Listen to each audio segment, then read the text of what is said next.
Alors, donc, pour Est-ce que tout le monde le commencer, voit bien? j'espère que tout le monde voit bien. Sinon, il faut. Donc là, on a le PowerPoint. Je ne sais pas Oui, si Juliette ou c'est Gwendoline, bon, vous ouais. pouvez me dire. C'est C'est bon? bon, Ok. très Bon, bien. impeccable. Donc, pour bien partir sur cette déficience intellectuelle, on vous présente rapidement. Donc, je vous ai dit dans cette première partie, on vous resitue un petit peu la déficience intellectuelle parmi les grands types de handicap. Alors, il y a plein de classifications différentes. C'est non exhaustif et évidemment, voilà, c'est pour juste remettre un petit peu le cadre. On a les différents types de handicap très connus, le handicap moteur, les handicaps sensoriels, le handicap qui résulte d'une maladie dégénérative, le handicap psychique. Et on a, nous, donc mis les handicaps qui sont en lien avec ce qu'on appelle donc les troubles neurodéveloppementaux, les TND, dont certains, à mon avis, voilà, ce n'est qu'un rappel. Pourquoi on les a mis là-dedans? Parce que ces troubles neurodéveloppementaux, voilà, ils regroupent en fait les types de handicap et les pathologies entre guillemets qui finalement ont lieu pendant la période développementale de l'enfant. Hein, voilà. Donc, on retrouve parmi ces troubles neurodéveloppementaux ce qu'on appelle les DIS, dyslexie, dysphasie, dyspraxie, enfin tous les 10, les troubles déficitaires de l'attention, hyperactivité, tout ce qui a trait à l'autisme ou TSA, et on trouve également donc dans ce champ-là des TND, la déficience intellectuelle ou handicap mental. Alors évidemment, c'est un petit point terminologique qui fait aussi référence à l'évolution de l'appellation de handicap mental. On passe sur voilà les termes retard mental, déficience intellectuelle, et aujourd'hui on parle de troubles du développement intellectuel, TDI. Petite incursion, je travaille donc je suis membre experte à la Haute Autorité de Santé et ils viennent de sortir aussi donc pour laquelle je suis référente les dernières recommandations de bonnes pratiques professionnelles. Le volet 1 vient de sortir. C'est un travail de concertation qui est fait avec énormément de personnes et voilà, le volet 1 vient de sortir, le volet 2, on est en cours de construction dessus. Donc n'hésitez pas non plus à aller voir cette recommandation qui vient de sortir sur le site de la Haute Autorité de Santé. Alors, pour qu'il y ait déficience intellectuelle, il doit y avoir trois critères diagnostiques qui doivent être présents. Le premier, c'est le déficit dans les fonctions intellectuelles, donc tout ce qui est notre appareil à penser, hein, toutes les fonctions intellectuelles. Le deuxième point, c'est la limitation significative du comportement adaptatif, on en parlera tout à l'heure. Et en fait, le troisième point, c'est l'apparition des troubles pendant la période neurodéveloppementale, c'est-à-dire avant l'âge de 18 ans. Alors, qu'il y ait, pour qu'il y ait un diagnostic de déficience intellectuelle, il faut qu'il y ait eu un test de QI qui ait été passé. Donc, la personne doit réaliser un certain nombre de petits exercices, de petites épreuves. Certaines sont limitées dans le temps, d'autres non. Là, on vous a mis quelques petits exemples, mais c'est à partir d'un QI vraiment que l'on peut voir si la personne a des difficultés dans sa compréhension. Donc voilà, on est bien d'accord, ce test de QI, il est là pour révéler effectivement la partie, le premier critère sur les déficits des fonctions intellectuelles, et c'est par ce test de QI uniquement que on peut venir voilà dire qu'une personne est déficiente ou non. Ces épreuves, elles sont différentes en fonction qu'on est évidemment un enfant ou un adulte, ça évolue. Il y a différentes questions qui sont posées au regard d'un échantillonnage de personnes. Et vous voyez là par exemple sur l'image le type de questions qu'on peut retrouver. Qu'est-ce qui peut être commun dans la première image avec le pull, le fauteuil roulant, le vélo, le lit. Donc on s'attend évidemment à ce que la personne nous dise les roues ou quelque chose qui soit rond. Vous avez à côté des tests de cubes de cubes, C'est pardon. les types de causes. Ouais. Où vous avez donc des figures à reproduire en fonction de modèles. Et voilà, évidemment, tout ça, c'est que ça va crescendo. Vous avez des épreuves qui montent en difficulté, qui sont chronométrées et qui permettent ensuite de venir vous situer par rapport à ce que normalement, en fonction de votre âge, les autres personnes généralement répondent. C'est ça qu'on appelle donc le test de QI. Alors, ce qu'on va pouvoir évaluer dans ces tests de QI, ben, c'est différentes fonctions cognitives, tout ça pour qu'on puisse réfléchir et penser les choses et s'adapter à notre environnement. Alors, parmi lesquelles, on va les citer rapidement, l'attention, c'est comment on sélectionne un stimuli, comment on reste attentif à une tâche que l'on est en train d'effectuer, qu'on ne laisse pas perturber par tous les petits stimuli qui pourraient survenir dans notre environnement. On voit bien dans le quotidien de vie, hein, cette attention, évidemment, pour les personnes avec déficience, il va y avoir soit des perturbations dès qu'il y a un événement qui arrive, quelqu'un qui rentre, un bruit, voilà, l'attention va pouvoir très vite partir, ou même évidemment sur la concentration qu'il peut y avoir sur une tâche précise. Quand il est en train ou la personne est en train de faire quelque chose, cette attention peut ne pas être soutenue, partir rapidement et des difficultés à la maintenir. Ouais. On va pouvoir voir aussi quelles sont les capacités de mémoire de la personne. Et on sait que dans le champ de la déficience intellectuelle, la mémoire de travail est très impactée. La mémoire de travail, c'est cette mémoire qui est assez fugace, qui permet, par exemple, de retenir quelques secondes un numéro de téléphone qu'on va oublier par la suite parce qu'on n'en a pas besoin. On sait que dans le champ de la déficience, la mémoire de travail, c'est très impacté le plus souvent. Alors c'est aussi une mémoire qu'on peut raccrocher dans le quotidien à parfois même le fait d'énoncer une consigne et de l'oublier tout de suite. C'est-à-dire que cette mémoire de travail étant celle qui vraiment permet de garder les choses tout de suite et maintenant dans l'immédiateté en mémoire, on peut avoir des personnes à qui on vient de demander quelque chose qui vont ne pas l'effectuer ou qui vont faire autre chose parce que alors en plus on voit bien que évidemment ça peut se lier aussi avec l'attention qui peut être fragile, mais cette mémoire étant impactée, il peut juste avoir déjà oublié finalement ce qu'on vient de lui dire. Donc il peut aussi s'agir de ça. Après ça peut être autre chose, mais en fonction des différentes fonctions intellectuelles qu'on va venir évaluer et regarder lesquelles sont finalement impactées à quelle mesure, voilà, ça peut donner une idée aussi de ce qu'on peut mettre nous en place derrière pour venir accompagner les personnes. Parce que si une personne a une problématique de mémoire à court terme, effectivement, les phrases doivent être plus petites, en fait, moins longues. On peut répéter beaucoup plus souvent parce qu'on le sait. Voilà, c'est une fois qu'on a conscience de la difficulté qui est mise en jeu à ce moment-là, voilà, la personne, que ce soit le parent ou le professionnel, peut du coup mieux s'adapter parce qu'il a compris en fait à quel niveau, voilà, il fallait qu'il agisse et pourquoi. On peut passer à la fonction du langage. Alors, bon, c'est notre capacité à communiquer, hein, mais ce qui est très important, c'est de voir qu'on a ce qu'on appelle le langage réceptif et le langage expressif. Ça, et que c'est très important, ça. Voilà, ce sont deux champs du langage qui sont différentes et complémentaires. Alors, dans l'expressif, c'est effectivement ce que je dis, et dans la réception, c'est que ce que je comprends de ce qu'on me dit.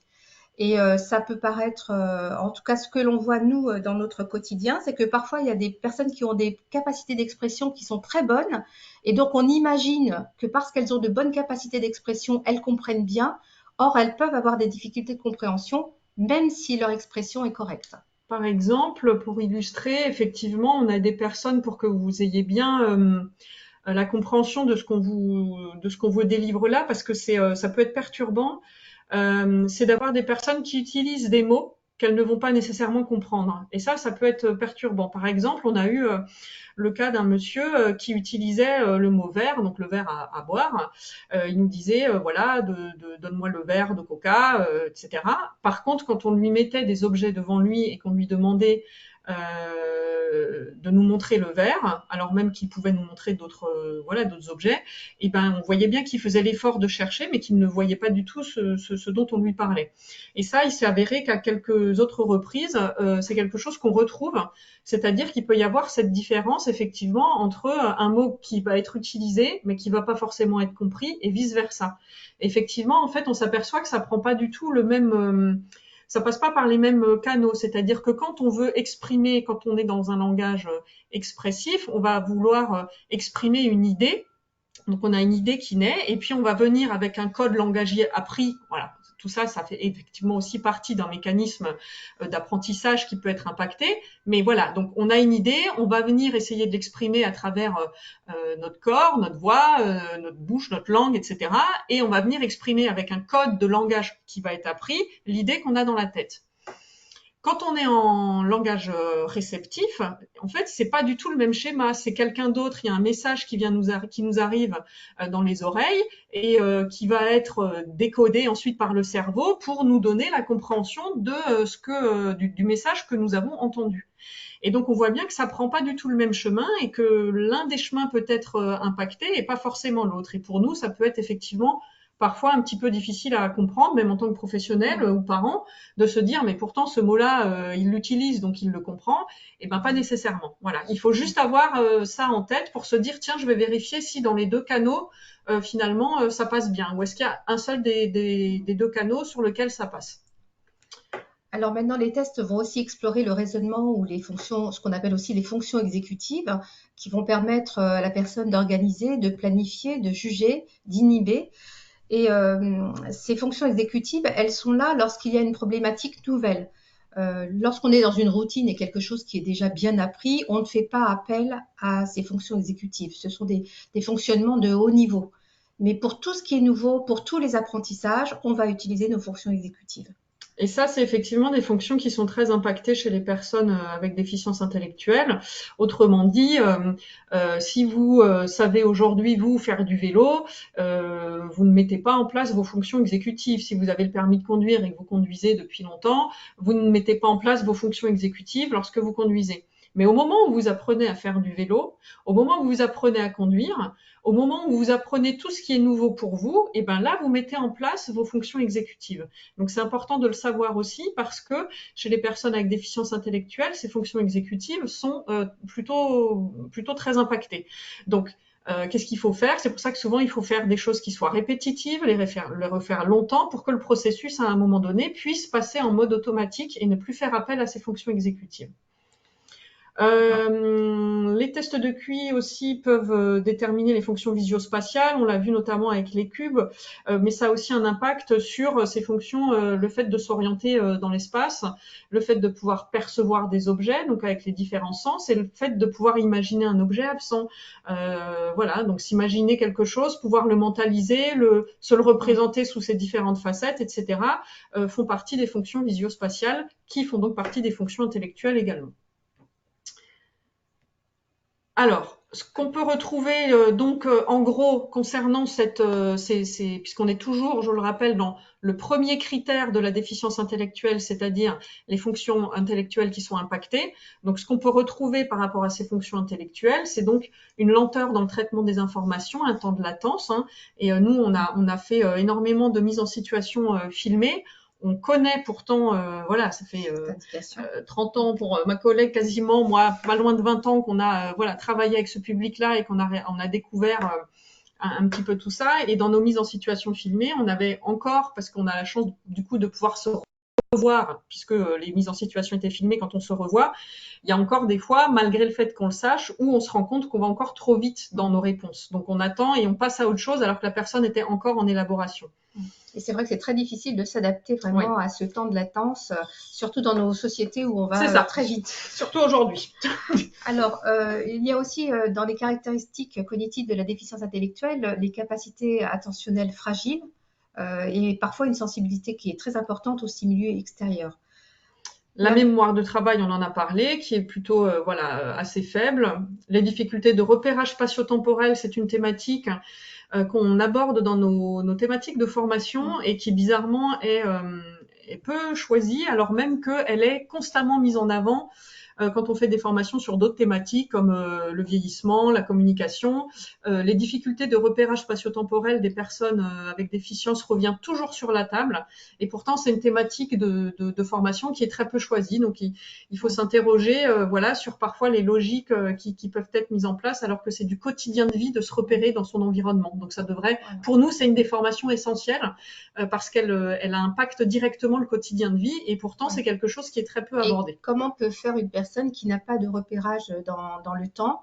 Ça peut être extrêmement angoissant parfois et on voit se développer parfois des activités répétitives juste pour pallier à ce manque de repérage temporel. Et donc, c'est une question qui est vraiment, vraiment primordiale. Généralement, on dit oui, il met en place des rituels. On dit toujours oui, il est très ritualisé, mais en fait, ce rituel, il faut quasiment toujours le mettre en lien avec des difficultés spatio-temporelles et on peut réussir des fois à pallier ça ou à mettre des rituels en place qui soient plus adaptés de façon par la société ou dans le quotidien de vie des familles ou des institutions si on pense les choses et qu'on a bien en lien et qu'on a bien en conscience plutôt le fait de comprendre d'où vient ce besoin de ritualisation. Et généralement, c'est en lien avec ces difficultés de repérage spatio-temporel. Alors, dans les caractéristiques cognitives, on a aussi les difficultés à catégoriser. Par exemple, comprendre qu'une poire, une banane, ce sont des fruits. Donc là, on met des choses qui sont un peu dissemblables, mais qui ont quand même des choses semblables. Et voilà, ça nous aide à catégoriser et aller beaucoup plus rapidement. Dans un quotidien de vie, c'est très important. On le voit bien. On va vous donner un exemple rapide. C'est juste que si vous ne pouvez pas catégoriser, quand vous allez faire vos courses dans un magasin et que le magasin il change, ce qui arrive, c'est rayon de place, vous allez être un peu perturbé, mais vous allez vous dire, bah oui, dans la logique, le lait est à côté du beurre, donc vous allez vous diriger vers un rayon. Vous n'allez pas passer par le rayon vêtements, le rayon chaussures, parce que vous arrivez à catégoriser et à vous dire que dans la logique, voilà, on arrive à passer par ces endroits-là. Si vous le faites pas, votre quotidien de vie, il va être beaucoup plus difficile parce que comme vous ne pouvez pas catégoriser, vous allez être obligé de faire tous les rayons pour trouver le produit que vous voulez. Un exemple. Alors, on a aussi toutes les difficultés pour évoquer un objet absent, faire semblant. Tout ce qui est abstrait est compliqué dans le champ de la déficience intellectuelle et faire la différence entre l'imaginaire et la réalité, voilà, c'est aussi une difficulté rencontrée. On a les difficultés au niveau du langage, toujours en pensant au langage réceptif et expressif, et les difficultés d'adaptation sociale, l'intériorisation des interdits sociaux, par exemple. Tout ce qui est codes sociaux, qui peut être difficile à comprendre, à mettre du sens dessus. Et parfois aussi la difficulté à apprécier l'information relative des informations qui sont mises à disposition. Parfois, une personne va retenir une information qui n'est pas si importante et par contre, une information liée à sa sécurité, eh ben, elle ne va pas la retenir. On retrouve également de l'impulsivité, de l'instabilité motrice qui peut être en lien avec ces difficultés, on a vu, de fonctions exécutives souvent, des comportements de repli ou des comportements dans les codes sociaux qui sont pas nécessairement voilà, des gens qui vont facilement au devant des autres, qui n'ont pas les distances sociales, etc.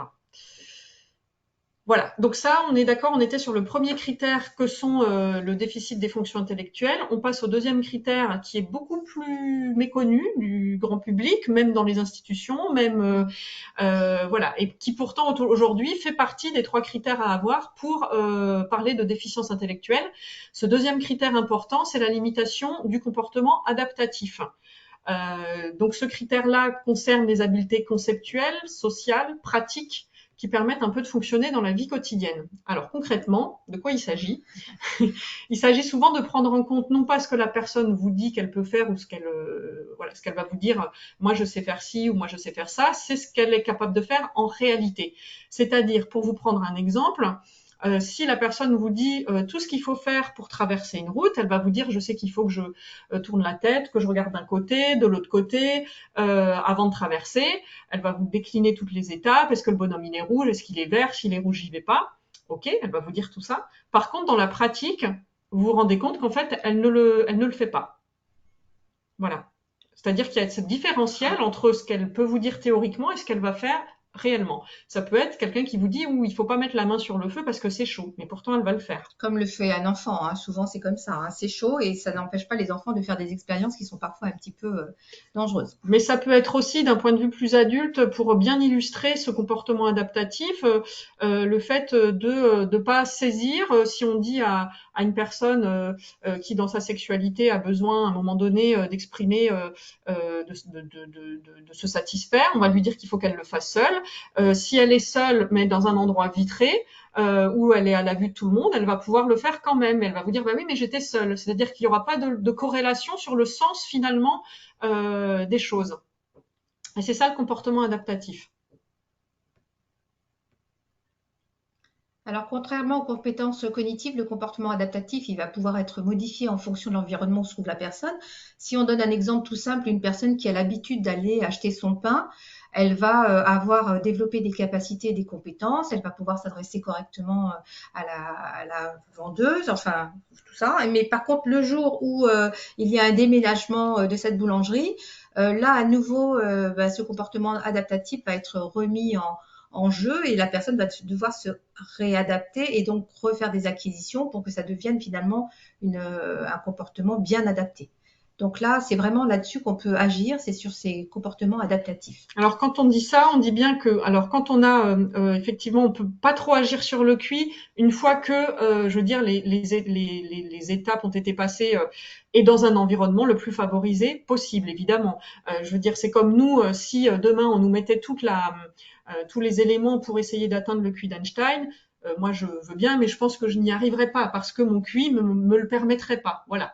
Par contre, les capacités adaptatives, c'est vraiment du concret, c'est-à-dire que plus on va m'offrir des situations, plus je vais réussir, en m'étant confrontée à ces situations, à reproduire quelque chose et à pouvoir, à un moment donné, évoluer dans ce milieu-là parce que la situation, je l'ai déjà rencontrée. Donc c'est ça un petit peu l'idée, c'est-à-dire que le QI, des fois, on peut pas aller au-delà, mais plus on a des expériences et plus finalement on s'ouvre et on arrive finalement à travailler, à pouvoir s'adapter à son environnement.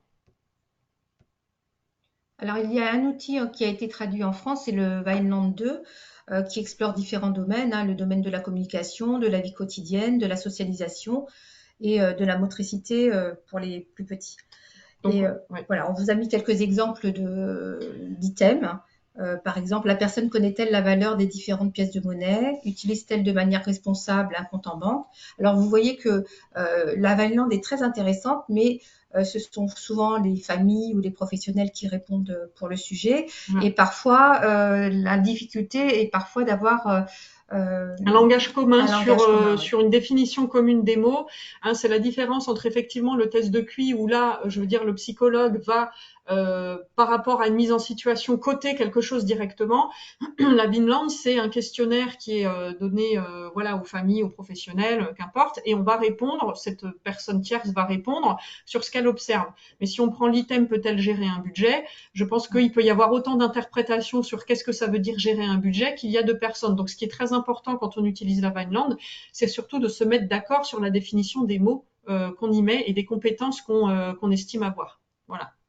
Alors, sur la partie communication. Bon, alors vous dire que la communication, c'est une interaction qui permet le partage de trois types de communication. Enfin, il y a trois types de communication qui sont identifiés et c'est bien qu'on s'accorde sur les mots finalement. Donc, le communication verbale. Là, dans le verbal, il y a le mot, il y a le verbe.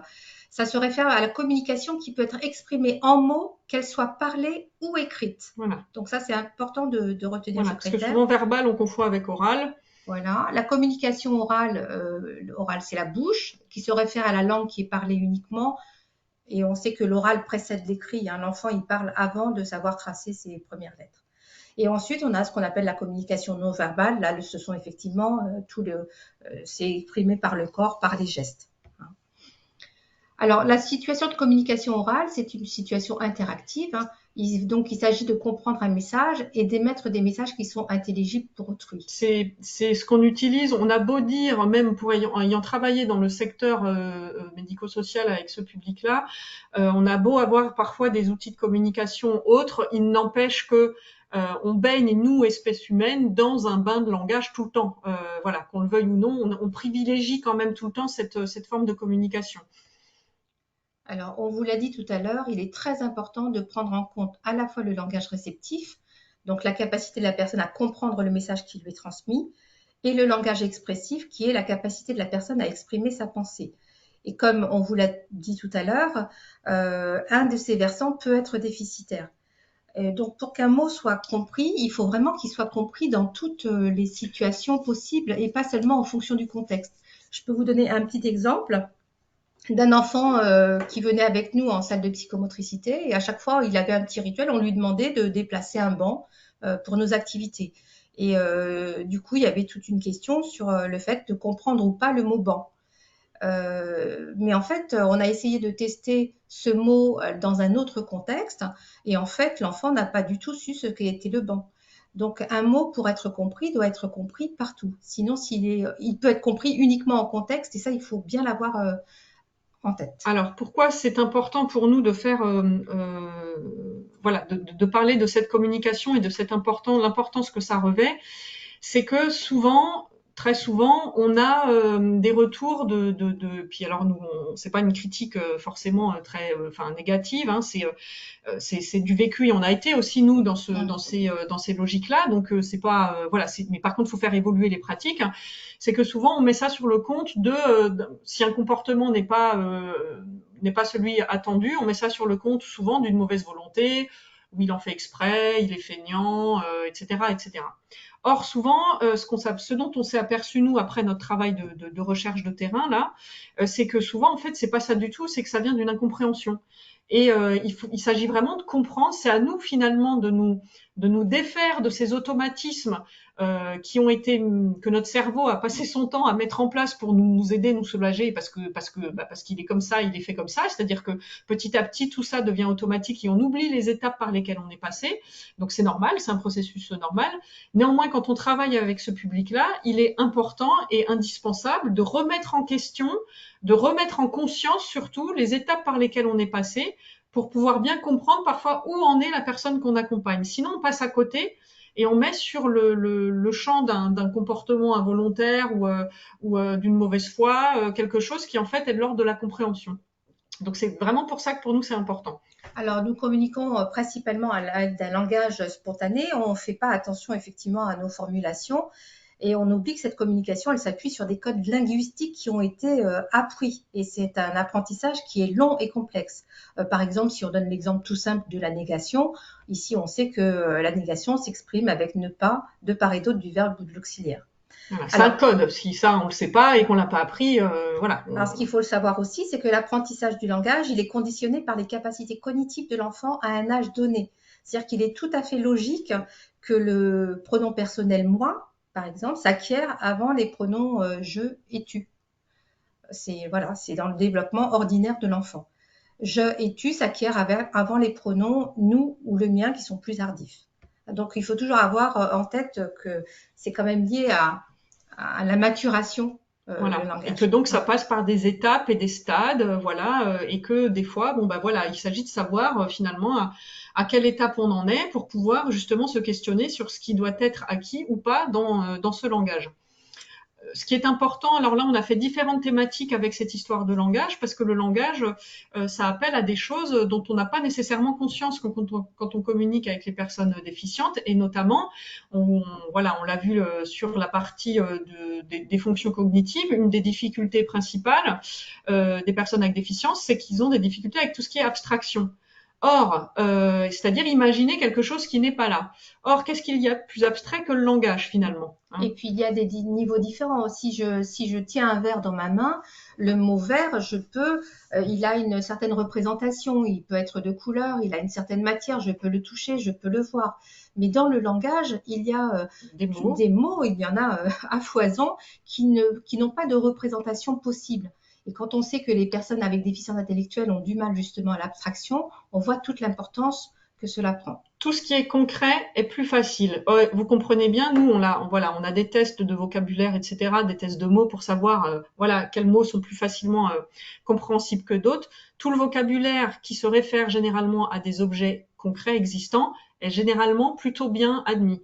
Par contre, vous allez voir que ces mots-là, dans une phrase, il y a plein de mots qui ne font pas référence. Par exemple, si on vous demande là, vous voyez cette panel de mots. Si vous avez affaire à une personne déficiente, que vous voulez lui dire et lui expliquer ce que c'est qu'un verre, ce que c'est qu'une fourchette, ce que c'est qu'une assiette, vous allez pouvoir prendre l'objet et lui montrer. Pour les mots qu'on vous a mis là, si vous deviez vous interroger sur comment je fais pour venir lui expliquer et rendre concret ce que c'est que ou, ce que c'est que et, ce que c'est que avec, pourtant, comprendre. Voilà. Vous avez tout un panel de mots pour lequel, si on vous demande de le rendre concret, vous allez voir que ça va être quand même beaucoup plus compliqué. Oui. Et en plus, il y a des mots qui ont des significations différentes. Le mot « et » peut sembler facile, mais si je vous dis que j'ai vu Marguerite et Joséphine, cela veut dire que je les ai vus ensemble. Par contre, si je vous dis que j'ai mangé mon entrée et un gâteau, je veux dire, là, on est dans quelque chose qui serait de l'ordre de la succession. Ouais. Donc, un même mot, en plus, a des significations qui peuvent être différentes en fonction du contexte de la phrase. On peut trouver également dans tous les mots qu'on utilise une multiplicité de sens possibles pour une même séquence sonore. Là, si on vous laisse un petit peu regarder, voilà, amusez-vous à regarder ce que vous metteriez derrière, par exemple, glace. Donc, c'est la glace à manger ou c'est la glace pour se regarder. Le sol, c'est la note de musique, mais ça peut être le sol. La règle. Et pour les personnes qui ont des problèmes avec le langage, on avait une petite épreuve où on mettait des différents objets sur une table, dont une montre. Et quand on lui disait, par exemple, quand on disait à une personne qui est en difficulté, montre-moi la montre, eh bien, elle prenait la montre et elle nous la donnait en Ou fait. montre-moi le stylo, finalement, c'était la Voilà. montre qu'elle prenait. Voilà, parce qu'elle entendait montre. Alors, est-ce que c'est le verbe? Est-ce que c'est l'objet? Vous avez aussi des séquences de phrases, c'est-à-dire je veux la voir, comme on vous l'a mis, ou je veux la voir. Ça se prononce exactement de la même façon. Pour autant, on voit bien qu'il ne s'agit pas du tout de la même chose. Comment on fait la différence? Comment on explique aux personnes avec déficience la différence qu'il faut faire, alors même qu'il ne s'agit que soit d'un contexte pour comprendre le sens que ça prend, soit d'un découpage verbal à un moment donné, d'un découpage de séquences de mots. Alors, il existe aussi une variété de contextes différents hein, qui doivent être interprétés. Voilà, j'ai postulé pour travailler dans un pressing, ils m'ont dit de repasser demain. Bon, vous voyez bien le lien qu'on a voulu faire avec cette histoire de repasser.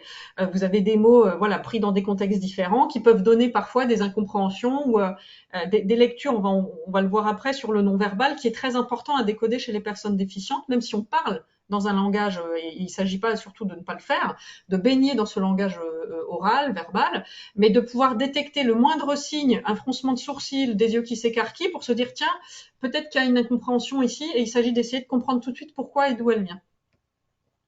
Alors là, si on voit ce texte écrit, on a, alors c'est à vous de Vous, le lire, hein, je ne vais pas le lire pour vous, mais on va voir que en fonction du ton, de la tonalité et de l'environnement où cette phrase apparaît, on peut avoir une compréhension différente.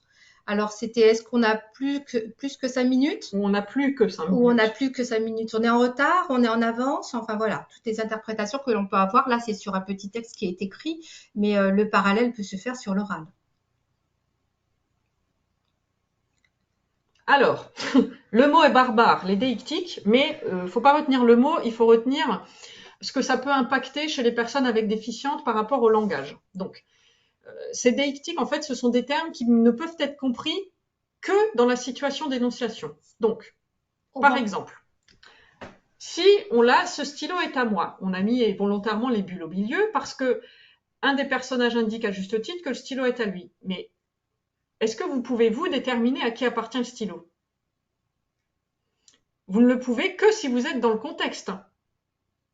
Là, il aurait fallu que les bulles soient orientées vers un personnage finalement pour qu'on comprenne à qui appartient réellement le stylo.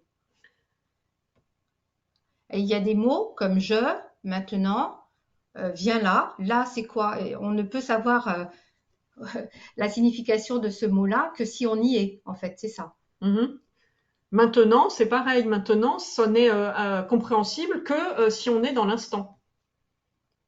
J'aime pas ça. C'est pareil, si on ne sait pas de quoi il s'agit. Si on n'est pas dans la situation et qu'on n'est pas en analyse de contexte, on ne peut pas comprendre à quoi correspond le mot ça. Le moi, il est important parce que le moi, en plus, si Marité l'utilise, elle dit donne-moi quelque chose, c'est donc pour elle. Mais si moi je l'utilise, le moi il devient moi et elle devient toi. Donc en plus vous avez des mots comme ça qui vont changer en fonction de qui les utilise à quel moment. Donc c'est pour ça que parfois chez les personnes déficientes on a des perturbations dans le langage aussi émis sur par exemple des gens qui vont nous dire j'ai vu ta sœur à moi ce week-end. Voilà, ces petites choses un petit peu qu'on voit parce que quand on va leur parler tu as vu ta sœur, donc j'ai vu ta sœur parce que l'utilise, elle reprend le mot ta sœur quand on lui parle de sa sœur, et ta sœur à moi, elle se le reprend à elle parce qu'il s'agit bien de la sienne. Donc on peut avoir ces perturbations-là, mais encore faut-il comprendre effectivement d'où elles viennent, parce que vous voyez bien que tous ces mots, viens là, celui-là, demain, maintenant, j'aime pas ça se raccroche pas à quelque chose de concret.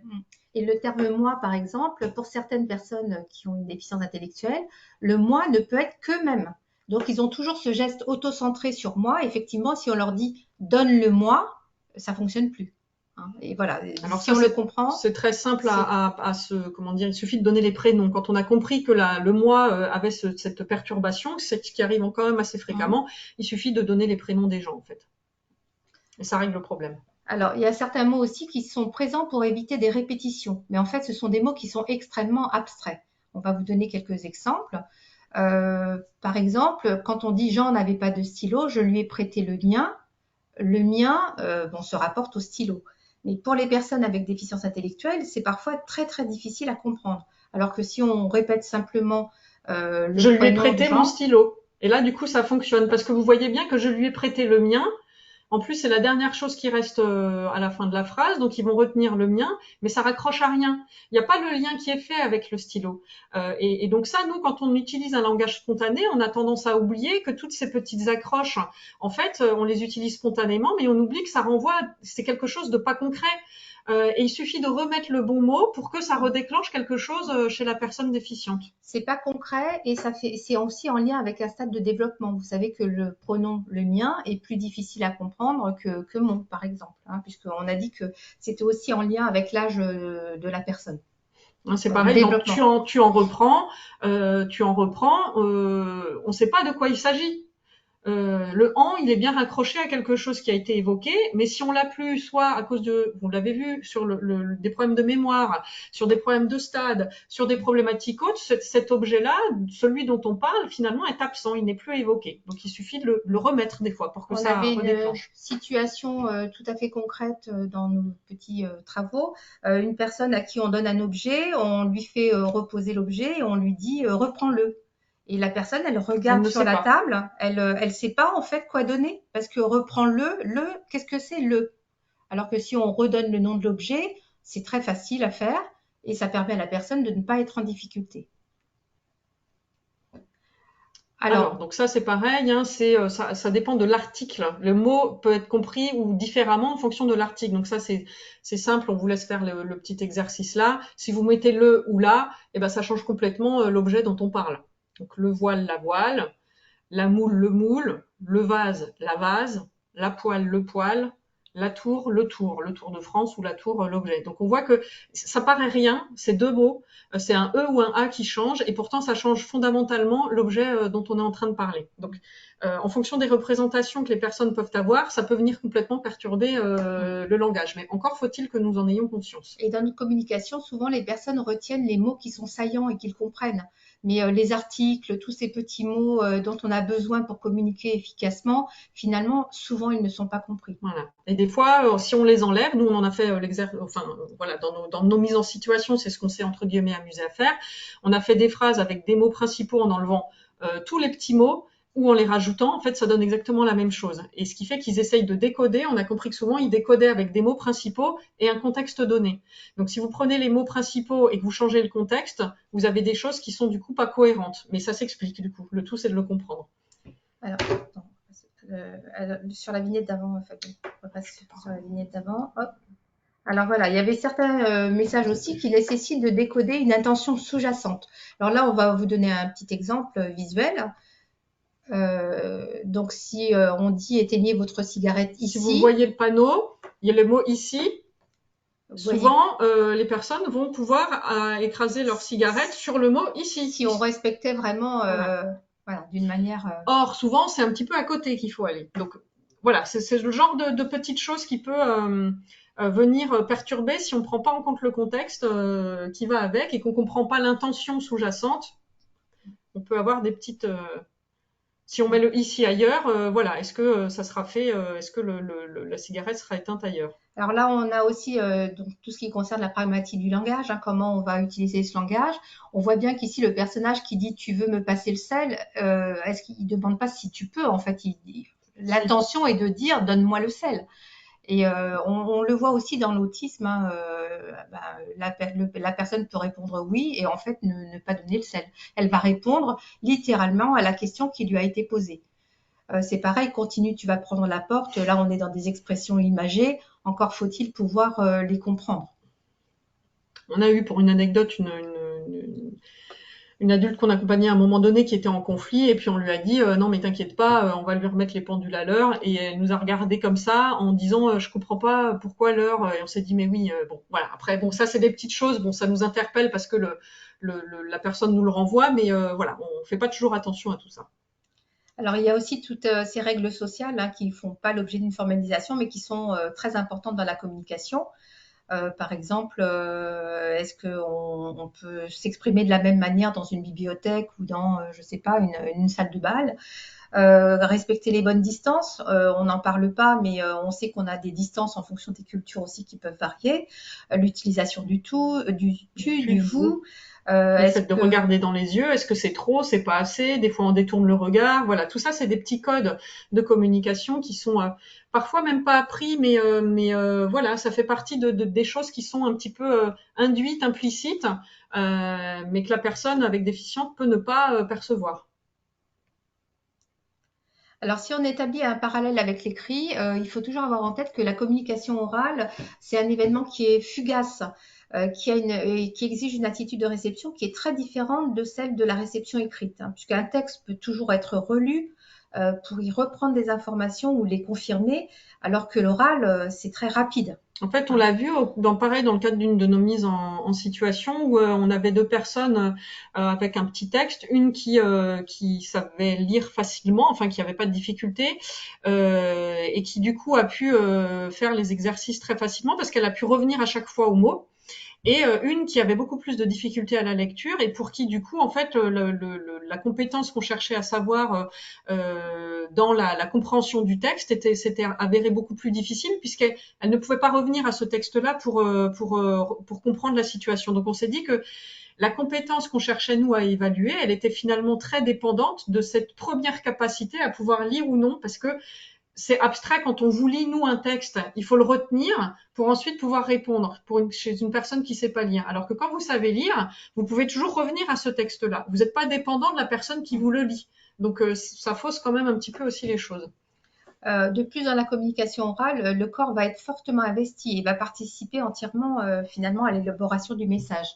Par exemple, enfin, tous les gestes vont ponctuer, renforcer, confirmer ou même des fois infirmer les propos d'un orateur. Par exemple, là, on a une personne qui est avec la bouche extrêmement pincée. Si on lui demande comment vas-tu et qu'elle répond oui, oui, ça va, on va bien comprendre que malgré le oui, oui, ça va, la personne ne va pas bien. Et là, c'est vraiment son attitude corporelle et gestuelle, enfin sa mimique, qui va indiquer finalement que le message qu'elle fait passer n'est pas le bon. Vous voyez, donc il faut être toujours dans un système interprétatif. Là, on a aussi tous les gestes qui sont auto-centrés, hein, comme le mot, par exemple. On a aussi tout ce qui est les gestes qui appartiennent à la communication affective. On est capable de détecter si une personne est à l'aise ou pas, si elle a des sueurs, si elle, je ne sais pas, si elle se ronge les ongles, on va voir qu'elle est anxieuse. Toutes ces données, on est dans un système interprétatif, effectivement, de mouvements corporels. Alors, qui est important, cette communication non verbale est importante non seulement à décrypter chez la personne, c'est-à-dire que nous, quand on est en face, il va falloir décrypter ces signes-là parfois qui donnent des indications sur le fait que la personne ait compris ce qu'on lui a dit ou pas. Mais on remarque aussi chez certaines personnes qui ont des capacités attentionnelles soutenues qu'elles s'appuient énormément finalement à décoder nos propres gestuels. Parfois, nous, dans des situations de tests qu'on a pu faire de mise en situation, on se rendait pas compte que juste les yeux qui glissaient vers l'élément dont on parlait a suffi pour que la personne prenne le bon objet. Et nous, on a pensé qu'elle a compris ce qu'on lui disait, alors qu'en fait, elle a analysé notre regard qui s'est posé sur le bon objet pour le prendre. Donc, il y a ce décryptage, c'est-à-dire que c'est comme vous, quand vous êtes finalement dans un pays étranger, bien la langue, on va s'appuyer sur le moindre signe corporel pour essayer de décoder les choses. C'est un petit peu la même chose, simplement il faut être conscient de ça pour savoir si le contexte, la communication gestuelle, verbale va venir appuyer, donc est-ce que la personne s'appuie plutôt là-dessus ou plutôt sur le verbal. C'est important parce que si on pense que c'est le verbal qui passe alors que c'est le non-verbal, on va mettre la personne dans des situations difficiles plus tard parce qu'on a, nous, fait la mauvaise évaluation. Et en fait, c'est ça qui est important.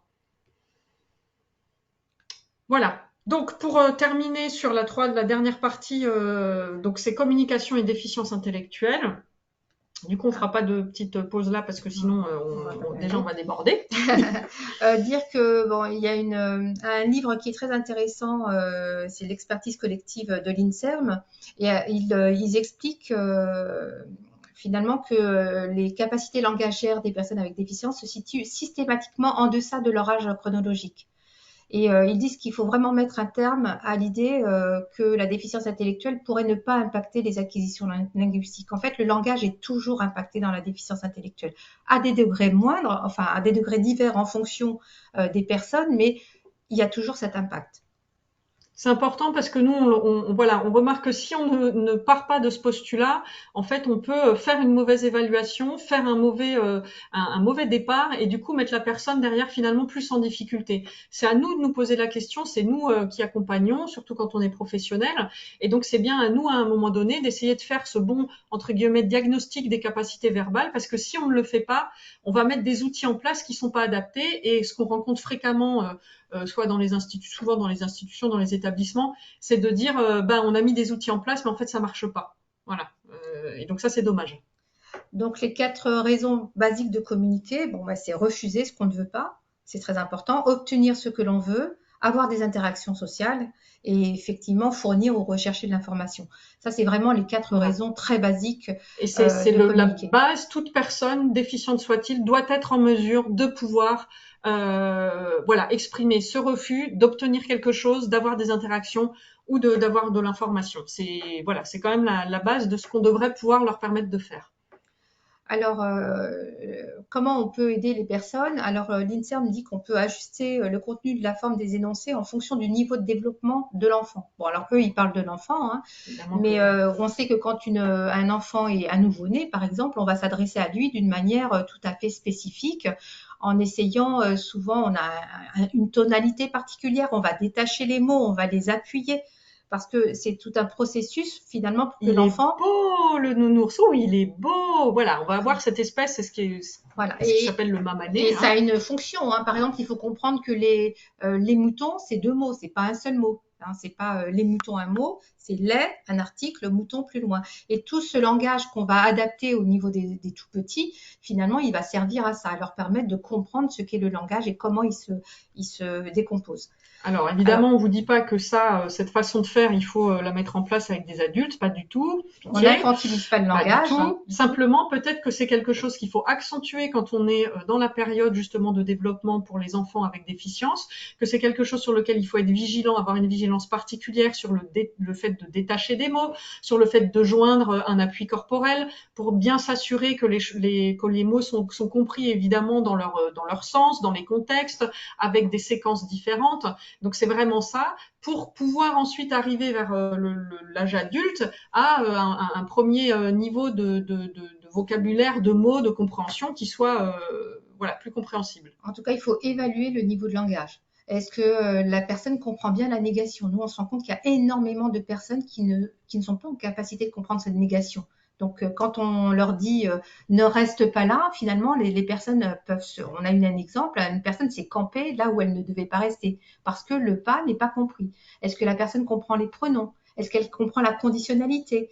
Est-ce qu'elle comprend la temporalité qui est exprimée par les verbes conjugués? C'est quand même, tout ça est quand même Tu très, as très fait n'est complexe. pas pareil que tu feras. Est-ce que cette nuance de temps est comprise? Voilà. Voilà.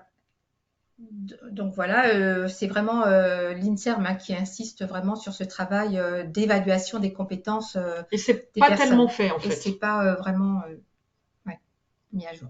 Alors, malheureusement, on a très peu d'outils en France. Hein. Il existe plus d'outils Encore. encore aux États. Les Anglais sont meilleurs que nous là-dessus. Et aussi, tous les tests de langage qui sont concernés aux enfants avec une déficience intellectuelle sont conçus sur la base des connaissances de développement de l'enfant typique. Donc, ce qui peut aussi poser quelques soucis. Oui, c'est ce qu'on a voulu faire nous, c'est-à-dire ne pas partir de quelque chose qui a été créé pour des enfants au développement ordinaire, mais partir vraiment de personnes avec déficience et essayer de comprendre vraiment comment ils fonctionnaient, qu'est-ce qu'ils comprenaient, qu'est-ce qu'ils comprenaient pas. Alors, c'est lorsque les possibilités langagières des personnes avec déficience intellectuelle sont repérées, ça nous donne des informations sur leur mode de fonctionnement. Et ça, c'est très important pour pouvoir nous ajuster à eux. Par exemple, dans cette petite vignette, on a utilisé le terme de la conditionnalité. Donc le si. Voilà, si tu es malade, où vas-tu chercher des Donc médicaments? on est bien d'accord que ça fait référence à une situation, si tu es malade, à imaginer. La personne vous répond, je suis pas malade. La réponse doit vous permettre de faire le chemin inverse. En fait, nous, c'est ça notre cheval de bataille, c'est-à-dire qu'à partir du moment où on part de la réponse qui est donnée, je suis pas malade, pour essayer de remonter et de se dire qu'est-ce que la personne a compris de ma question et qu'est-ce qu'elle n'en a pas compris.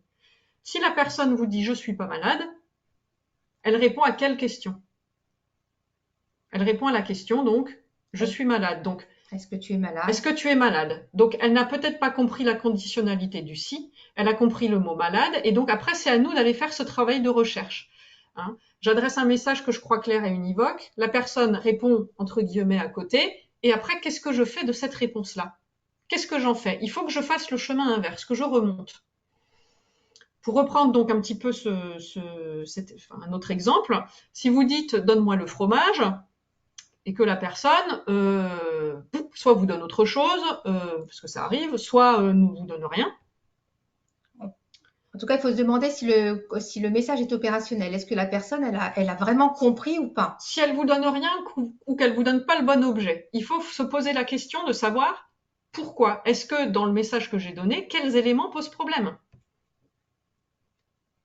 Soit je reste dans ou alors vous dites bon bah il fait n'importe quoi. Bon ça arrive mais non, ils font jamais n'importe quoi en fait, ça c'est faut l'enlever tout de suite parce que c'est jamais le cas. Donc soit je reste dans mon cadre de référence et je lui explique que ceci est un fromage, soit je sors de mon cadre de référence et j'essaye de comprendre les codes que lui utilise. Et donc dans ce cas-là, je lui demande c'est quoi ça? Il me répond ça c'est du camembert.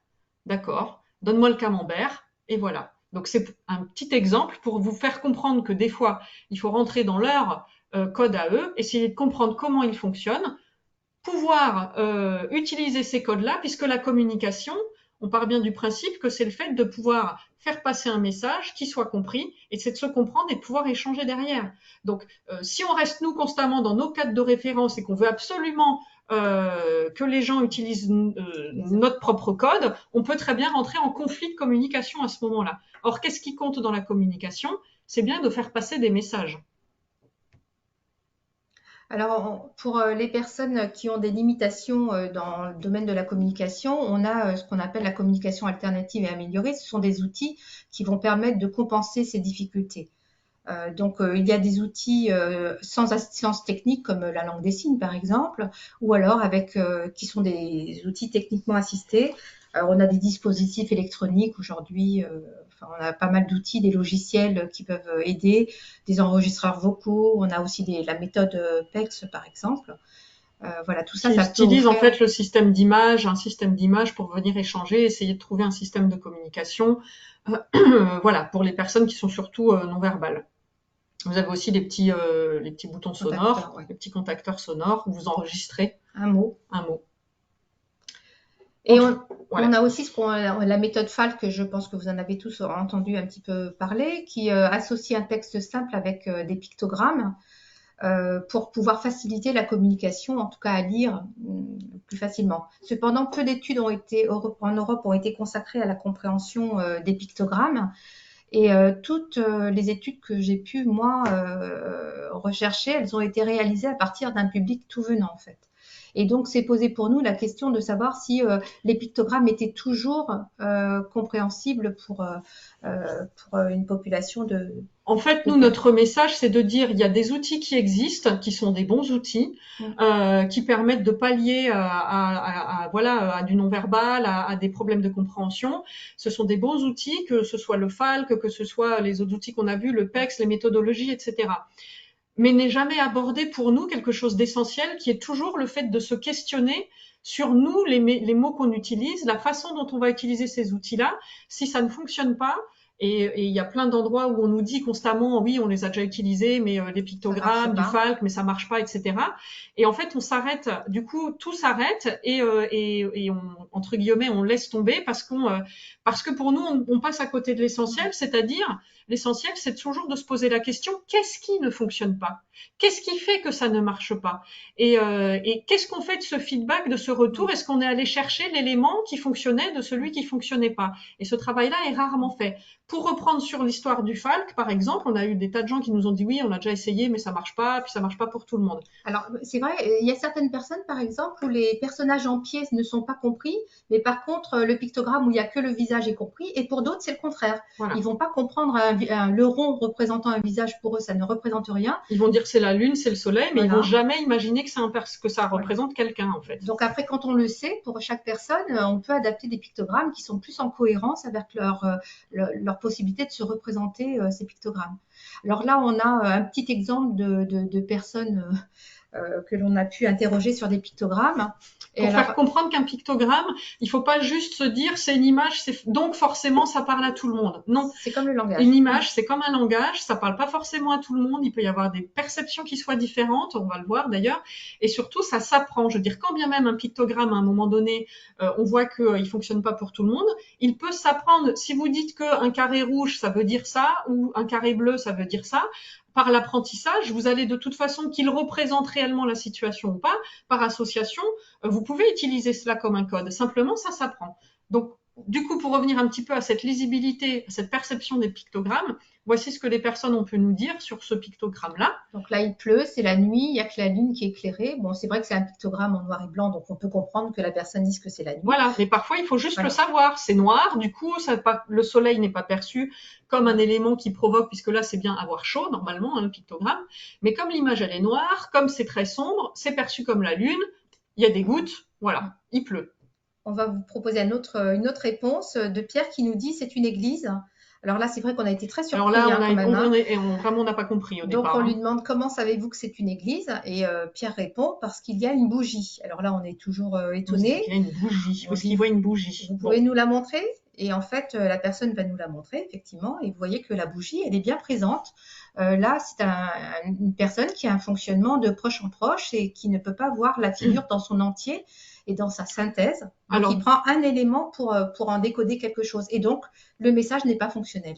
Ce que Marité dit sur les personnes fonctionnent de proche en proche, donc c'est que si vous avez une figure globale un peu complexe, généralement, nous, comment on fonctionne? On va prendre les éléments les plus grossiers. Par exemple, s'il y a un grand rectangle, on va le reprendre. Et puis, petit à petit, on va essayer de mettre les choses, les détails à la suite. Les personnes avec déficience fonctionnent souvent donc de proche, ce qu'elle a dit, de proche en proche, c'est-à-dire qu'ils vont prendre un détail et ils vont essayer de construire à partir de ce détail, sans forcément avoir une structure globale. Et en fait, cette approche-là, on la retrouve effectivement parfois pour certains dans la lecture des pictogrammes, c'est-à-dire qu'ils vont prendre un détail et ils vont essayer de construire autour, ce qui peut fausser finalement le sens donné au pictogramme premier. Voilà. Donc, évidemment, dans la communication, c'est ce qu'on vous disait, il y a plein d'outils qui existent pour venir compenser les difficultés de communication, mais rien, absolument rien ne pallie à la méconnaissance du fonctionnement de chaque personne avec déficience. Que ce soit que vous soyez professionnel, parent ou aidant, il faut vraiment sortir des sentiers battus, ne pas utiliser les outils uniquement sur un côté très fonctionnel, en se posant, en arrêtant de se poser des questions et de réfléchir vraiment au sens que la personne met derrière ces outils. Si ça fonctionne pas, il y a des raisons, il faut aller creuser, il faut aller chercher au-delà de l'outil pour parfois pouvoir le rendre accessible ou parfois trouver d'autres solutions à mettre en place.